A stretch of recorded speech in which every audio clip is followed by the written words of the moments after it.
Hi guys, welcome back to our video again. So today we gotta test ride this X-Max by Yamaha. This bike was kindly loaned from one of my friends who allowed me to do a test ride review on this bike. So looking at the X-Max from the side view, the X-Max looks very sporty, as you can see, and the front view is a twin light. So the front headlight looks very sporty, looks like a sports bike sort of, and then the signal light is integrated.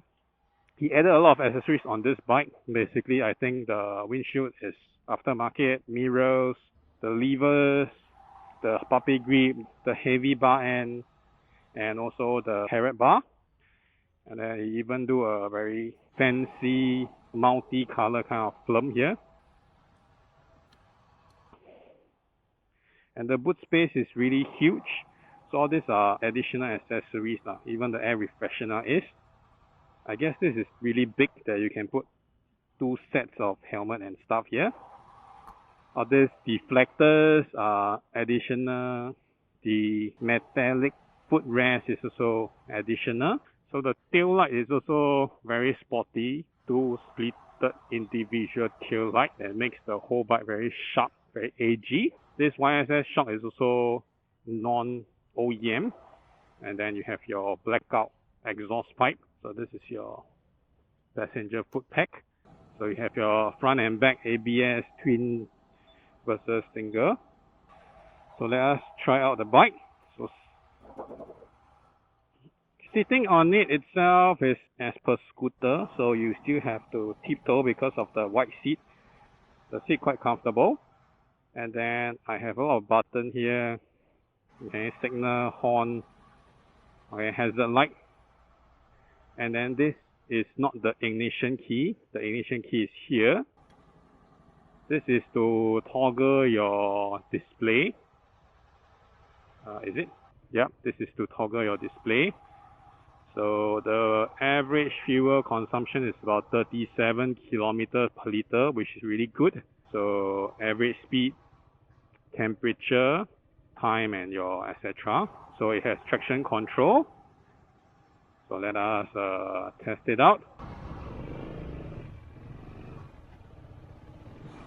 Okay, it feels a little bit heavy, probably because it's loaded.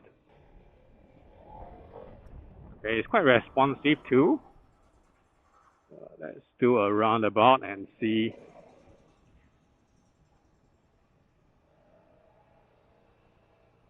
Okay, it's quite agile. Okay, the throttle response is quite good, probably because it's a big capacity scooter. And probably the grip is also better because of the additional shock. Those are just minor stuff that we can take note. Whoa, too hard on the brake.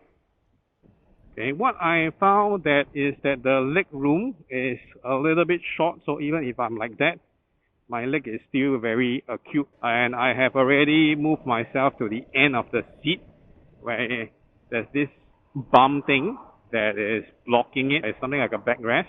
So my leg is not even stretched out. It feels very weird in this position. I don't feel relaxed at all. But the floorboard is really huge. I can hide my feet inside perfectly. No issue with that. Personally, I felt that the Maxi scooter, the mid-range, the 2A range, supposed to be the best in Singapore road condition, because as a scooter, it's very friendly on start-stop traffic, and if you want a little bit higher speed on highway cruising, it does that without stressing out too. Good balance between convenience and a little bit of fun or performance per se lah.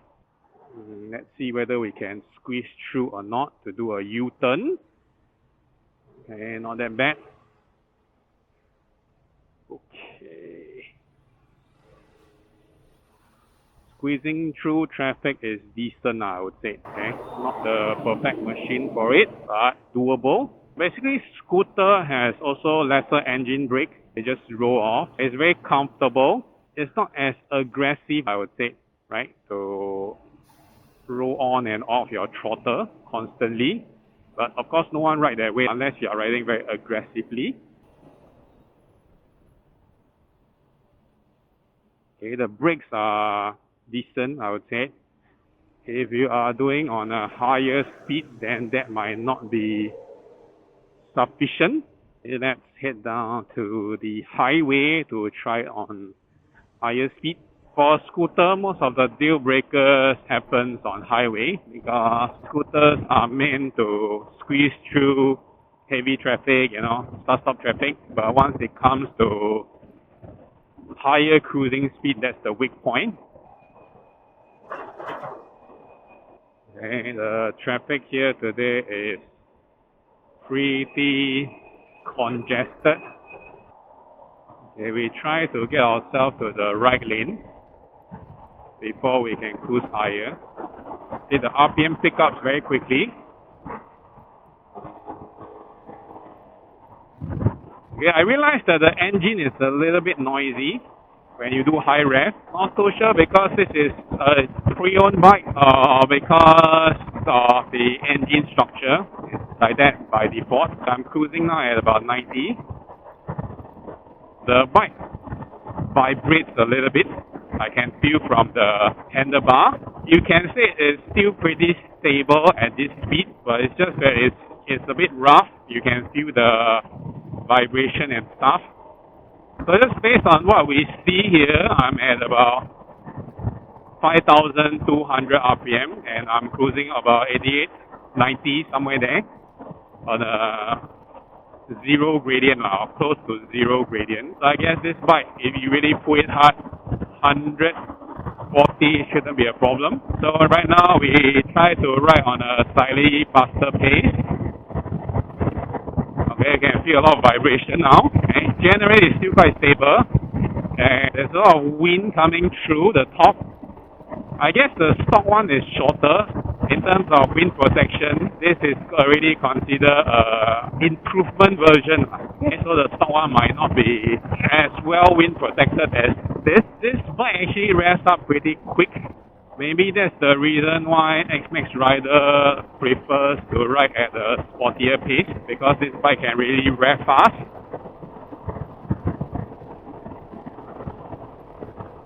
It's very stable, it's just that it vibrates, so you can feel the clear vibrations. So that's the only thing. If you compare to a Forza, I rode a Forza before, but I didn't do a video on the Forza.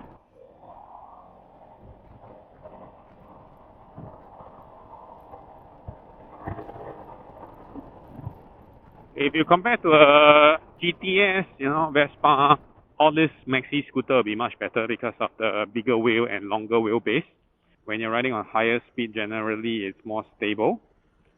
So 1 foot flat on the ground, no issue. 2 foot, I will have to tiptoe. Okay, unless you want to sit forward. Okay, even if you sit forward and still tiptoe. Okay, another X-Max. So you see, X-Max is a very popular choice in Singapore. And the other thing I find very interesting is this two panel here. I don't know what is it about. So if you're X-Max rider, maybe you can explain what are these two for.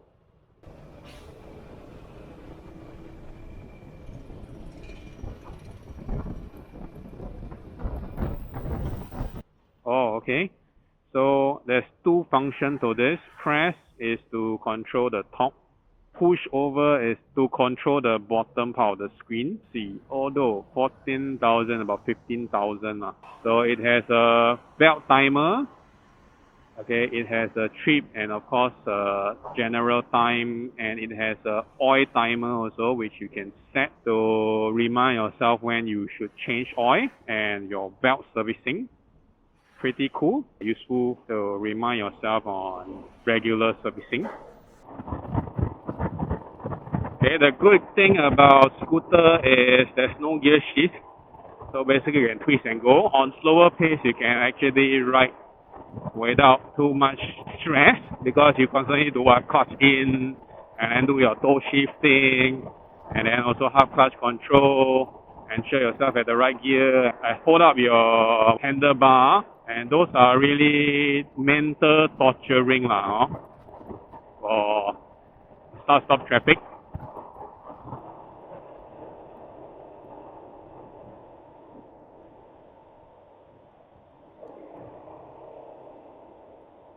Okay, we are back to the city routes, and then we will see how it goes. I mean, you can't go wrong as a scooter lah, right? So it's like you likely know the outcome, but you just test it since you already got the bike.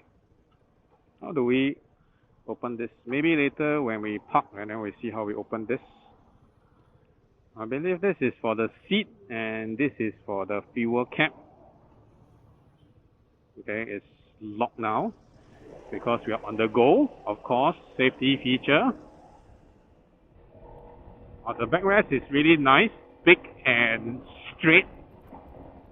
So when you climb uphill, basically the backrest supports you very well. You don't slide off from the seat. So this bump is really nice. I guess the rear seat is also very comfortable. I don't know why suddenly I came here, sift through this South Buona Vista Road and see how sporty this scooter can be. And of course at a very safety pace, because you don't want to crash someone's bike.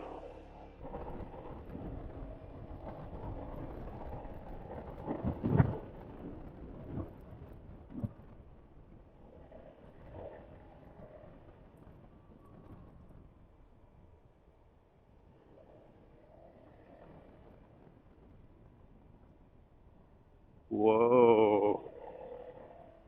Okay, probably not used to the scooter ergonomics on sharp corners. Whoa, whoa, whoa, whoa. There's so many cars.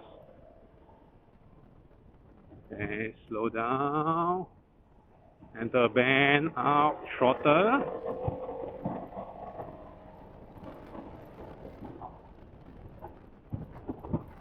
Brake in, trail brake.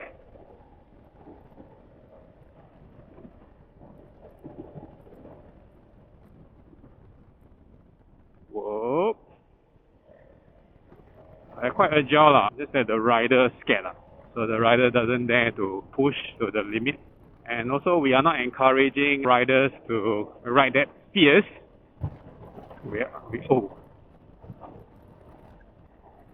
I'm not sure whether it's because of the aftermarket suspension. The whole setup is a little bit hard to consider it as comfortable or a maxi scooter in a city ride. So whenever you go through all this pothole, you feel it's quite hard. You can feel every bump. So I guess probably it's because of the owner's preference to make it sportier. But of course, just now we were just testing the bike. We are not encouraging you to ride at that pace or that kind of behavior.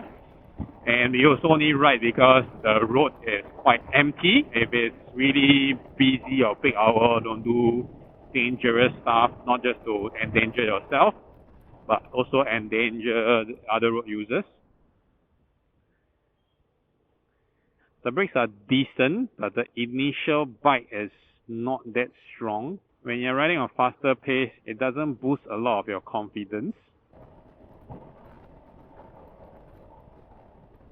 Okay, no issue going up steep hills.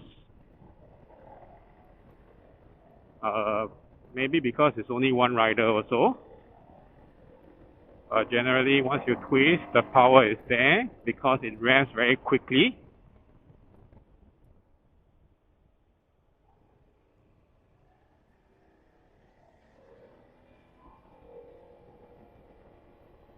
Oh, okay. Okay, maybe a little bit of lag.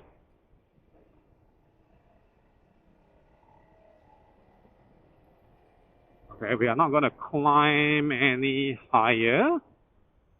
So we'll just find a place to park here. So now we turn off and... Oh, the lead is here, okay? So this is a secured place with a 12 volt socket charger. And then this side is manual. Interesting, cool. So you got two compartments, which is very nice. And how do we open this? Let's see. Okay, to open the fuel cap, turn all the way. Or is it the key? No, doesn't look like the key does anything. Oh. Okay, we finally figure out how to open this. So your standard scooter fuel cap. So you don't need to press down all the way. Just turn, you will get your fuel cap on. Okay, the bike is pretty heavy by itself. That's what I feel. Not too sure how heavy the bike is.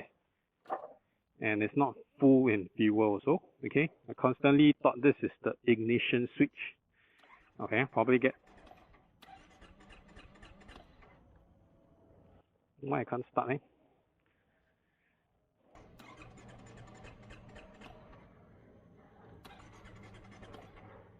Okay, no key, but the key is here. Okay, probably we turn off the key for the freak out incident.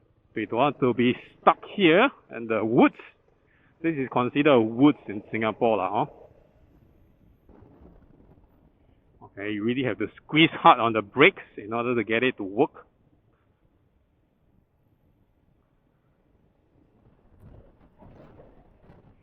Okay, so a scooter is still a scooter. You see, even if I'm traveling at 20 kilometers per hour, no issue, stress-free.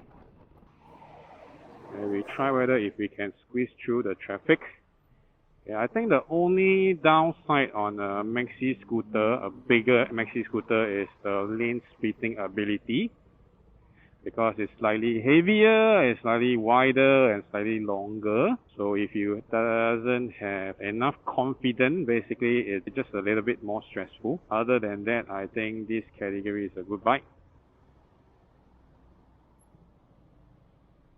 Okay, you see another X-Max. Okay, so seems like X-Max is all around here. It's a very popular choice. So if you go with the flow, it means that you cannot be wrong. But of course, if you're looking for something unique, special, then maybe that's not your taste. Alright guys, that's all for this video. See you on the next one. Bye bye.